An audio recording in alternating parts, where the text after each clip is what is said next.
স্বাগত আজকে জেরেসেম নির্বাচনের পথে আয়োজনে। দর্শক, আগামী ত্রয়োদশ জাতীয় সংসদ নির্বাচনকে কেন্দ্র করে সংশ্লিষ্ট সব ধরনের সংবাদ জানাতে প্রতিদিন ঠিক এই সময় নিউজ 24-এ আপনাদের সাথে থাকবো আমি নাফিসা হক। এবং আজকে আমাদের সঙ্গে আজকের যে জেলা নিয়ে আমরা কথা বলবো সেটি হচ্ছে চট্টগ্রাম, এবং চট্টগ্রাম থেকে আমাদের সঙ্গে আমাদের সহকর্মী আকরাম হোসাইন যুক্ত হবেন আমাদের সাথে। বিশ্লেষণ করব সেই জেলার আসনকে ঘিরে নানা দিক। দর্শক, আজকে যেমনটি বলছিলাম যে প্রতিদিন ঠিক আমরা এইসব বিষয় নিয়ে কথা বলবো, বিভিন্ন জেলা এবং আসন নিয়ে বিশ্লেষণ করব। আজকে আমরা দেখতে পাচ্ছি চট্টগ্রাম থেকে আমাদের সহকর্মী আকরাম হোসেন যুক্ত হয়েছেন আমাদের সঙ্গে, এবং তার সাথে আছেন সম্ভাব্য প্রার্থীরা। আকরাম, আপনাকে স্বাগত জানাচ্ছি আমাদের এই নতুন আয়োজনে। আপনি আমাদের সঙ্গেই থাকুন, আমরা পরবর্তীতে আপনার সাথে যুক্ত হব।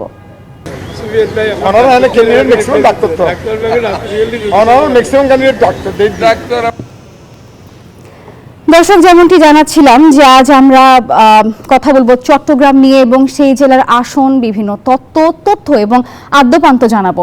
সেই সাথে আমাদের সঙ্গে যুক্ত হবেন সেই সব জেলার বিভিন্ন দলের প্রার্থীদের যারা রয়েছেন, সেই সম্ভাব্য প্রার্থীরা, ভোটাররা। জানবো প্রার্থীদের প্রতিশ্রুতি এবং ভোটারদের প্রত্যাশার কথা। যেমনটি জানাচ্ছিলাম যে আজ আমাদের সঙ্গে চট্টগ্রাম থেকে সকলে যুক্ত হবেন, এবং চট্টগ্রামের কথাই যদি আসে, শুরুতেই কিন্তু বলতে হয় যে বন্দর নগরী এই চট্টগ্রাম বাংলাদেশের অর্থনীতির প্রাণকেন্দ্র, এবং ভৌগোলিক বৈচিত্র্য বলি, পাহাড়, সাগর, মহানগর মিলিয়ে চট্টগ্রাম কিন্তু দেশের রাজনীতিতে অন্যতম একটি গুরুত্বপূর্ণ এলাকা। এই এলাকা নিয়ে বেশ কিছু চুলচেরা বিশ্লেষণ আছে, এবং আগামী আসন্ন ত্রয়োদশ নির্বাচনে রয়েছে বেশ কিছু ভোটের ফ্যাক্টরও। চলুন আমরা এই নিয়ে একটি প্রতিবেদন আছে সেটি দেখে আসি। বাংলাদেশের অর্থনীতির প্রাণকেন্দ্র চট্টগ্রামকে বলা হয় বাণিজ্যের রাজধানী। জেলায় মোট 16টি সংসদীয় আসন, এর মধ্যে মহানগরীতে 5টি, বাকি 11টি উপজেলা ভিত্তিক আসন।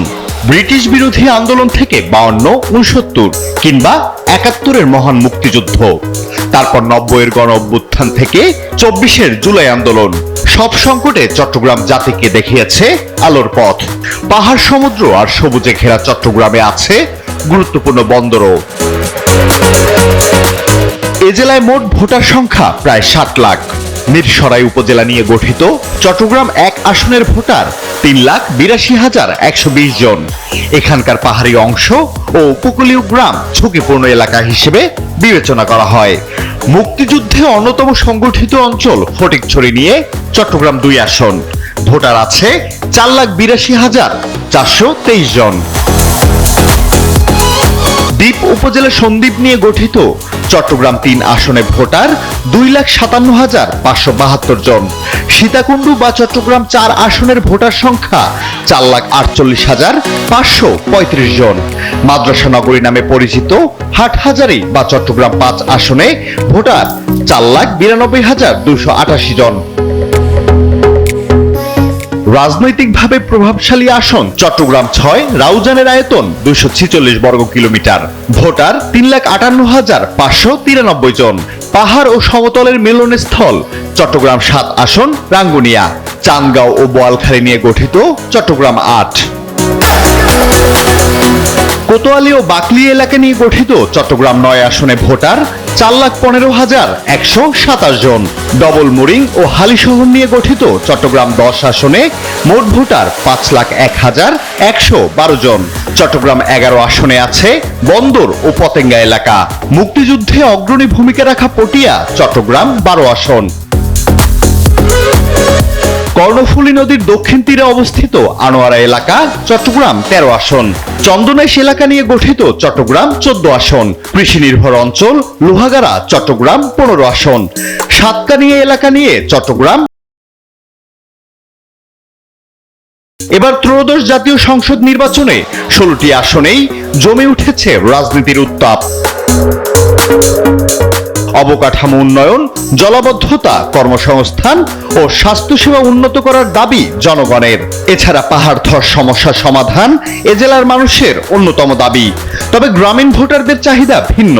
গ্রামীণ অঞ্চলের শিক্ষা, কৃষি ও কর্মসংস্থানই মূল দাবি। এদিকে নির্বাচনে নতুন মাত্রা যোগ করতে পারে তরুণরা। তারা বলছেন তরুণ নেতৃত্ব 2024 সালের গণ অভ্যুত্থানের শহীদদের আদর্শই হবে ভোটের মূল নির্ধারক। আমরা সেই রকম সুনেতৃত্ব চাই যে নেতৃত্বের মধ্যে বাংলাদেশকে খুঁজে পাবো, যে নেতৃত্বের মধ্যে 24-এর সেই আবু সাঈদ সকল শহীদদের যে চেতনা সেটি আমরা খুঁজে পাবো। চাঁদাবাজি, সন্ত্রাসী এইসব বিষয়গুলা যিনি নির্মূলে সচেষ্ট থাকবেন সেসব প্রার্থীদেরকে আমরা সংসদ সদস্য প্রার্থী হিসেবে আমরা দেখতে চাই। যিনি আমার জন্য কাজ করতে পারবেন, আমাদের দেশের উন্নয়নের জন্য কাজ করবেন, তাকে আমরা মনোনীত করব। সুষ্ঠু নির্বাচন চাই, যে প্রথমবার ভোট দিব সুন্দরভাবে দিব। এদিকে প্রার্থীরা ভোটারদের মন জয় করতে নানা প্রতিশ্রুতি, গণসংযোগ আর কর্মসূচিতে ব্যস্ত সময় পার করছেন। আমি একজন তাদের পরীক্ষিত নেতা, তাদের যেহেতু পাশে ছিলাম সেই জন্য আমি মনে করি তারা সব দিক দিয়ে বিবেচনা করে আমাকে ভোট দিয়ে তারা নির্বাচিত করবেন। জামাত দুর্নীতিমুক্ত এবং জামাত চাঁদাবাজ মুক্ত এরকম বিষয়গুলো মানুষের ঘরে ঘরে মুখে মুখে এখন হয়ে গিয়েছে। রাজনৈতিক বিশ্লেষক ও সুশীল সমাজ বলছে, চট্টগ্রামের তরুণদের এই পরিবর্তিত মনোভাব এবার নির্বাচনের ফলাফলে বড় ভূমিকা রাখতে পারে। যারা এই ফেসিবাদী সরকারকে বিতাড়িত করেছে, দেশ থেকে পালাতে বাধ্য করেছে, তারা ওরকম প্রার্থী বেছে নেবেন যে এরকম প্রার্থী ওরা স্বপ্ন দেখেছেন। সাধারণ ভোটারদের সিদ্ধান্তই নির্ধারণ করবে কার হাতে উঠবে চট্টগ্রামের রাজনীতির হালচাল। আলহাদি খান, ডেস্ক রিপোর্ট, নিউজ 24।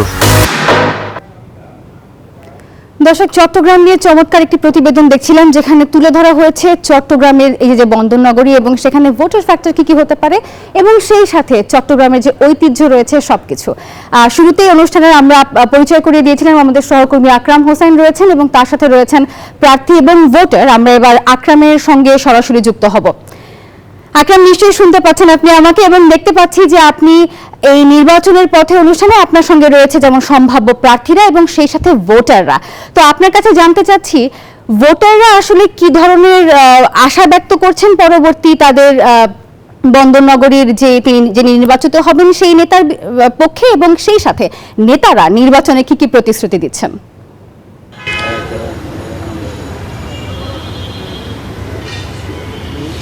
ধন্যবাদ নাফিসা। আমার সাথে আছেন এখন চট্টগ্রাম 8, 9, 10 আসনের বিএনপি এবং বাংলাদেশ জামাতে ইসলামীর প্রার্থীরা। আমরা প্রথমেই একটু জানতে চাইব, চট্টগ্রাম মহানগর বিএনপির আহ্বায়ক জনাব এরশাদুল্লাহ আমার ডান পাশে আছেন এবং তারই পাশে আছেন চট্টগ্রাম দক্ষিণ জেলা বিএনপির সাবেক আহ্বায়ক আবু সুফিয়ান এবং তার পাশে আছেন চট্টগ্রাম মহানগর যুবদলের সাবেক সভাপতি মোশাররফ হোসেন দীপ্তি এবং আমার বাম পাশে আছেন বাংলাদেশ জামাতে ইসলামীর সাংগঠনিক সম্পাদক ডাক্তার এ.কে.এম. ফজলুল হক। তার পাশে আছেন বাংলাদেশ জামাতে ইসলামী সাংগঠনিক সম্পাদক অধ্যক্ষ শামসুজ্জামান হেলালি এবং তার পাশে আছেন বাংলাদেশ জামাতে ইসলামীর বোয়ালখালী শাখার আমির ডাক্তার আবু নাসের। আমরা এখন প্রথমে একটু জানতে চাইব বিএনপির সম্ভাব্য প্রার্থী চট্টগ্রাম মহানগর বিএনপির আহ্বায়ক জনাব এরশাদুল্লাহর কাছে। আচ্ছা, আপনার ভোটারদের প্রতি আপনার প্রতিশ্রুতিটা কি একটু আমাদেরকে জানাবেন। ধন্যবাদ আপনাকে এবং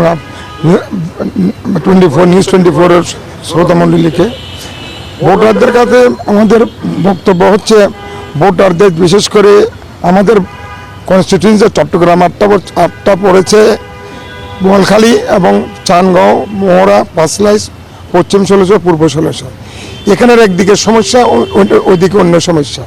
বোয়ালখালীতে বিশেষ করে আমাদের যেটা আমরা দেখতে পাচ্ছি, বোয়ালখালীতে দুঃখ হচ্ছে কালুঘাট ব্রিজ। এই ব্রিজটা যতক্ষণ পর্যন্ত আমরা করতে পারবো না, যিনি ক্ষমতায় যাক না কেন, এই ব্রিজটাকে আমি মনে করি সবচেয়ে অগ্রগতির ভিত্তিতে এটা করতে হবে।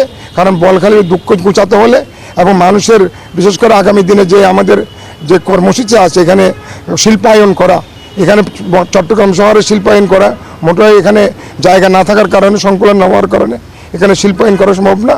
সুতরাং বোয়ালখালীতে একটা বড় ধরনের একটা শিল্পায়ন করা দরকার, বিসিকের শিল্পায়ন করা দরকার।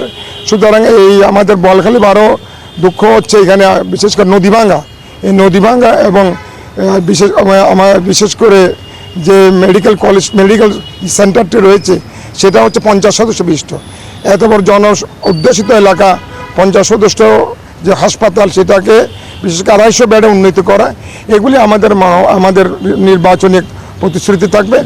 ধন্যবাদ। আমরা পরের বার আপনার কাছে আসতেছি। আমরা এখন একটু বাংলাদেশ জামায়াতে ইসলামীর চট্টগ্রাম 9 আসনের প্রার্থী ডাক্তার এ.কে ফজলুল হক সাহেবের কাছে আসবো। একটু আপনি জানাবেন, আসলে এত বিভিন্ন রাজনৈতিক দলের প্রার্থীরা থাকবেন আপনার সাথে প্রতিদ্বন্দ্বিতা করতে, তাদেরকে পছন্দ না করে আপনাকে কেন ভোটাররা পছন্দ করবেন?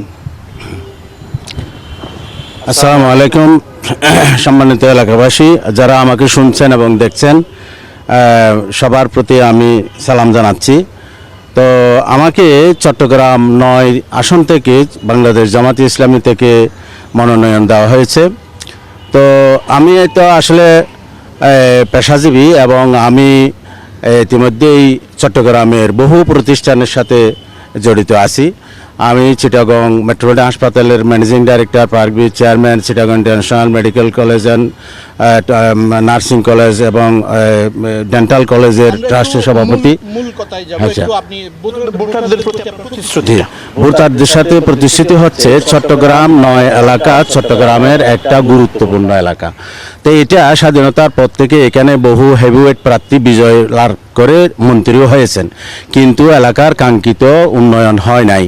আমি এখন নমিনেশনের পরে যোগাযোগ করে যখন গণসংযোগ শুরু করছি, দেখি যে এই যে বাকলিয়া, কোতোয়ালি এবং ডবলমুরিং, চকবাজার বিভিন্ন এলাকা যোগাযোগ ব্যবস্থা অত্যন্ত নাজুক এবং মানুষের সামাজিক অবস্থার উন্নয়ন হয় নাই, ঘর বাড়ি বস্তি ইত্যাদি।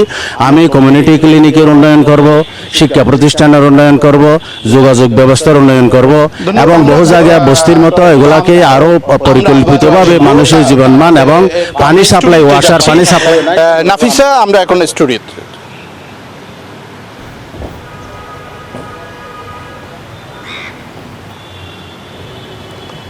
আকরাম, ধন্যবাদ আপনাকে। দর্শক, আমাদের সঙ্গে যুক্ত হয়েছিলেন আমাদের সহকর্মী আকরাম হোসেন এবং তিনি জানাচ্ছিলেন তার সঙ্গে যে সম্ভাব্য প্রার্থীরা রয়েছেন এবং সেই সাথে যে ভোটাররা রয়েছেন। আমরা ভোটারদের কথা শুনবো, কিন্তু শুরুতে প্রার্থীরা জানাচ্ছিলেন এবারের ত্রয়োদশ জাতীয় সংসদ নির্বাচনে তারা আসলে ভোটারদের জন্য কি কি ধরনের সুযোগ সুবিধা বলি বা যেটাই বলি তারা দিতে চাচ্ছেন।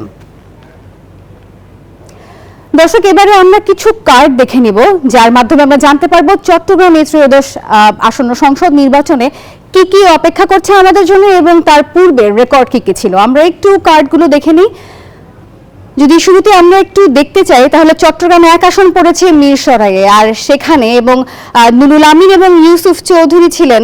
চট্টগ্রাম 2 আসন দেখছি, সেখানে রয়েছেন ফটিকছড়ি থেকে কাদের গনি চৌধুরী। চট্টগ্রাম 3 সন্দ্বীপ জেলা নিয়ে, সেখানে রয়েছেন মোস্তফা কামাল পাশা এবং চট্টগ্রাম 4 আসন যেটা সীতাকুণ্ড নিয়ে গঠিত, সেখানে রয়েছেন আসলাম চৌধুরী।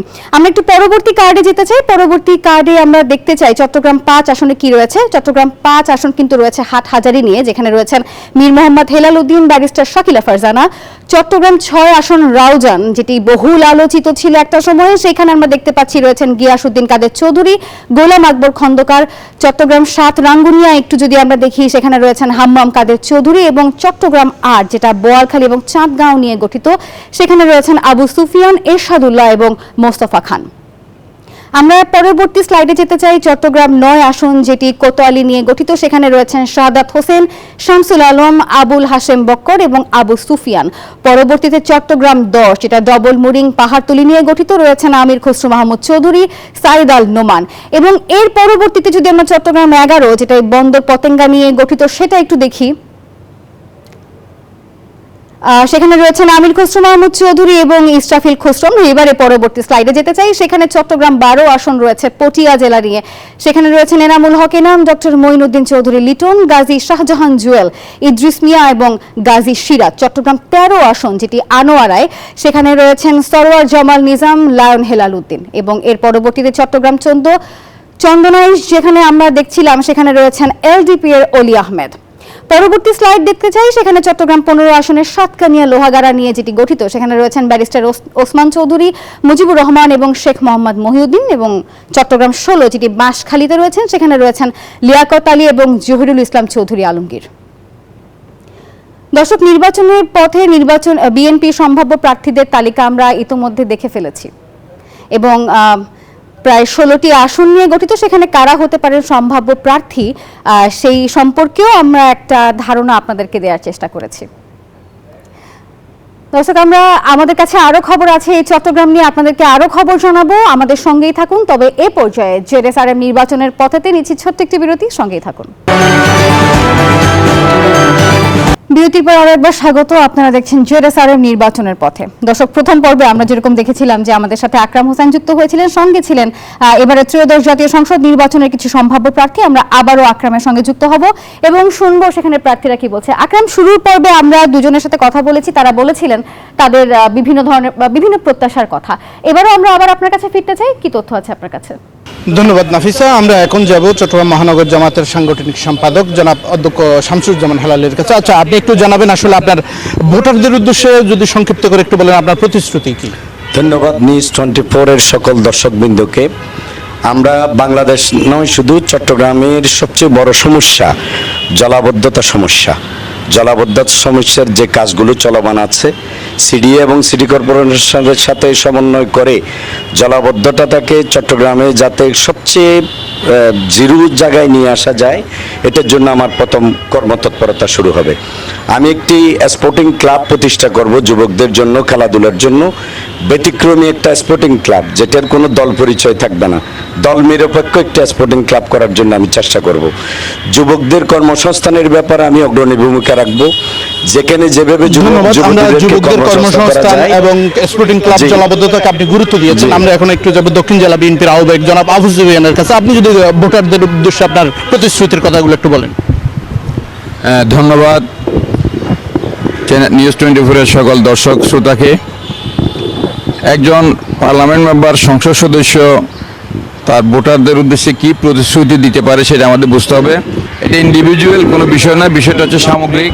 300 আসনে একজন পার্লামেন্ট মেম্বার, তবে মানুষের আকাঙ্ক্ষা থাকে তার নির্বাচিত প্রতিনিধির উপরে, যে আমি এটা আশা করি। এখন আমাদের ভোটাররা কি আশা করে, এটা আমার প্রথম খেয়াল রাখা উচিত একজন নির্বাচিত প্রতিনিধি হিসেবে। এখন যেটা যে উন্নয়ন আছে, আপনার এই আরও বিভিন্ন সমস্যা আছে, এগুলো আমার আছে। এখন উন্নয়নটা হচ্ছে মানুষের সাথে সমন্বয় করে, যেটা মানুষের কাজে লাগবে সেরকম উন্নয়নটা করতে হবে। সাথে সাথে যে মানুষ প্রতিনিয়ত যে সমস্যাগুলো ফেস করতেছে, মাদকের সমস্যা, এই প্রিজিং, এই যে কিশোর গ্যাং, এগুলো থেকে মানুষ স্বাচ্ছন্দ্য একটা জীবন চায়, এটা একটা নির্বাচিত প্রতিনিধি হিসেবে এটা সবার উচিত বলা। বোয়ালখালী আসনের সম্ভাব্য প্রার্থী জামাতের জনাব ডাক্তার আবু নাসের, আপনি যদি একটু বলেন।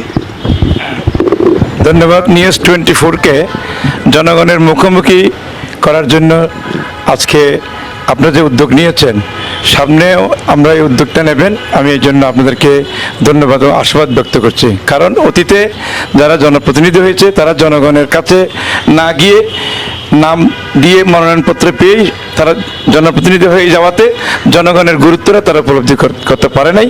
এই জন্য আমাদেরকে একজন মুখোমুখি করেছেন, আমি প্রথম আপনাকে ধন্যবাদ দিচ্ছি।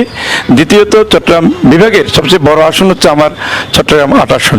আমাকে এখানে প্রার্থী দেওয়ার পর থেকে এলাকার অনেকগুলো সমস্যার মধ্যে চট্টগ্রাম জেলা এবং নগরীর একটা যোগসূত্র কালুঘাট সেতু, এটা নির্মাণ এবং এটা সম্পন্ন হওয়ার জন্য আমরা কাজ করে যাব এবং করে যাচ্ছি অলরেডি। ধন্যবাদ। আমরা এখন যাব চট্টগ্রাম মহানগর যুবদলের আহ্বায়ক জনাব মোশাররফ হোসেন দীপ্তির কাছে। ধন্যবাদ। আসলে খুব সংক্ষিপ্ত সময়, আমি শুধু একটি কথা বলতে চাই, সেটা হচ্ছে জাতীয়ভাবে দেশনায়ক তারেক রহমান অথবা বিএনপির পক্ষ থেকে 31 দফা রূপরেখা দেওয়া হয়েছে। সেখানে উল্লেখযোগ্য হচ্ছে আমরা প্রত্যেকটা পরিবারের কাছে একটা ফ্যামিলি কার্ড থাকবে। আমরা নাগরিকদের জন্য হেলথ কার্ডের ব্যবস্থা করব, ফার্মাসদের জন্য ফার্মাস কার্ডের ব্যবস্থা করব। 31 দফা বাস্তবায়ন পাশাপাশি আমি যে এলাকা থেকে নির্বাচন করার চেষ্টা করছি, সেখানে প্রত্যেকটি এলাকার জনগণের কাছে আমি তাদের সন্তান হিসাবে সকল সমস্যায় তাদের পাশে থাকব, এটাই আমার দৃঢ় অঙ্গীকার রাজনৈতিক কর্মী হিসাবে। আরেকটা হলো এই সব এলাকাগুলোতে আমি এতক্ষণ পর্যন্ত চট্টগ্রাম থেকে চট্টগ্রাম 3টি আসনের যেই প্রার্থীরা ছিল, 6 জন প্রার্থীর কথা আমরা শুনছিলাম, তাদের প্রতিশ্রুতির কথা শুনছিলাম। আমরা এখন যাব স্টুডিওতে। নাফিসা, আমার কাছে ছিল চট্টগ্রাম থেকে এখন পর্যন্ত সর্বশেষ অবস্থা। আকরাম, ধন্যবাদ আপনাকে। দর্শক, আমাদের সঙ্গে যুক্ত হয়েছিলেন আমাদের সহকর্মী আকরাম হোসেন চট্টগ্রাম থেকে, এবং তার সঙ্গে ছিলেন চট্টগ্রামের 3টি আসনে বিএনপি এবং জামাতের এবারে ত্রয়োদশ আসন্ন নির্বাচনে কারা হতে পারেন প্রার্থী, সম্ভাব্য প্রার্থী, তারা ছিলেন এবং তারা বলছিলেন তাদের বিভিন্ন প্রতিশ্রুতির কথা। দর্শক, আমরা এবার একটু জামাতের সম্ভাব্য প্রার্থী কারা হতে পারে সেই কার্ডগুলো একটু দেখে নেব। যদি আমরা একটু জামাতে ইসলামের সম্ভাব্য প্রার্থীদের তালিকার দিকে নজর দিই, চট্টগ্রামে 1 আসন মিরসরাই রয়েছেন অ্যাডভোকেট সাইফুর রহমান, চট্টগ্রাম 243-তে রয়েছেন অধ্যক্ষ মোহাম্মদ নুরুল আমিন, চট্টগ্রাম 3 সন্দ্বীপ থেকে রয়েছেন আলাউদ্দিন শিকদার, চট্টগ্রাম 4 সীতাকুণ্ড থেকে আনোয়ার সিদ্দিকী। পরবর্তী স্লাইডে যেতে চাই, চট্টগ্রাম 5 হাটহাজারীতে রয়েছেন শাহজাহান মঞ্জুর, চট্টগ্রাম 7 রাঙ্গুনিয়ায় রয়েছেন অধ্যক্ষ আমিরুজ্জামান, চট্টগ্রাম 8 বোয়ালখালী চাঁদগাঁও মিলে রয়েছেন ডাক্তার আবু নাসের, চট্টগ্রাম 9 কোতোয়ালি থেকে রয়েছেন ডাক্তার AKM ফজলুল হক। পরবর্তী স্লাইডে যেতে চাই, চট্টগ্রাম 10 ডবল মুডিং পাহাড়তলী থেকে রয়েছেন অধ্যক্ষ শামসুজ্জামান হিলালি, চট্টগ্রাম 11তে বন্দর পতেঙ্গাতে শফিউল আলম, চট্টগ্রাম 13 আনোয়ারায় অধ্যাপক মাহমুদুল হাসান, চট্টগ্রাম 14 চন্দনা এসে রয়েছেন অধ্যক্ষ জহিরুল ইসলাম, চট্টগ্রাম 15তে সাতকানিয়া লোহাগাড়া থেকে রয়েছেন আলহাজ শাহজাহান চৌধুরী, চট্টগ্রাম 16 বাঁশখালী থেকে রয়েছেন ডাক্তার শাহাদাত হোসেন। দর্শক, আমরা 16টি আসন দেখলাম এবং সেখানে বিএনপি এবং জামাত দুটোরই আসলে এবারে নির্বাচনে সম্ভাব্য কারা প্রার্থী হতে পারেন সেই তালিকাও দেখে নিলাম। তাই এতক্ষণ আপনারা দেখছিলেন CSRM নির্বাচনের পথে। আগামীকাল আমরা যাব খুলনাতে এবং দেখব সেখানকার নির্বাচনের সবশেষ সংবাদ। সে পর্যন্ত নিউজ 24 এর সঙ্গেই থাকুন।